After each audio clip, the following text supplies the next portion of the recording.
Another big story tonight, a raging fire in Paoa, just a few doors down from where a fire killed 2 people last June. KITV4's Jeremy Lee was on the scene for both, and Jeremy, no one was killed or critically injured today. That's right. Mika and Rick, EMS says one person was treated for smoke inhalation, but this blaze was a scary reminder of the fire on the exact same side of the street in June, which killed a 77-year-old woman and a 54-year-old man. Fortunately, no fatalities in today's fire.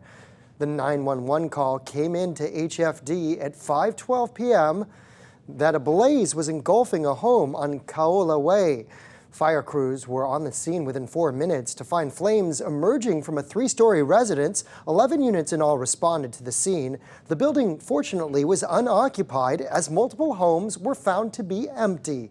One neighboring home had 3 individuals checked out by EMS, but overall, a resident I spoke to said the community was very fortunate today and everybody worked hard to get their fellow neighbor to safety. And directly in front of our house is this billowing smoke, plume of smoke. Neighbors are on the roof with trying to hose down the roof shingles to prevent the fire from spreading. Trees were going up in flames as well as smoke, again, just billowing all over the neighborhood. Great to see kind of the aloha spirit. Everyone's coming together to make sure that others were evacuated from surrounding homes. Babies were being looked after. There was one mother who gave our neighbor her child, and she was able to drive her car out of the neighborhood to pull it to safety, and came back and was reunited with her baby. So again, just a really close-knit neighborhood that we live in. Contain. You hear one resident right there saying contain, contain.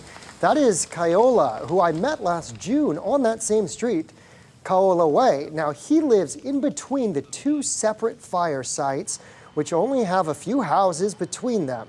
He shared his video then as well of neighbors getting the hose out and doing what they could to prevent fire from leaping onto the roof. It was deja vu. The fire was brought under control in less than a half hour today, but it took an additional hour to put out the blaze entirely. The owners were on scene. One of them was in tears, but many I spoke to relieved again that this was not a repeat of last summer, resulting in fatalities. Fire investigators are still trying to determine the origin of the fire. Reporting live, Jeremy Lee, KITV4 Island News.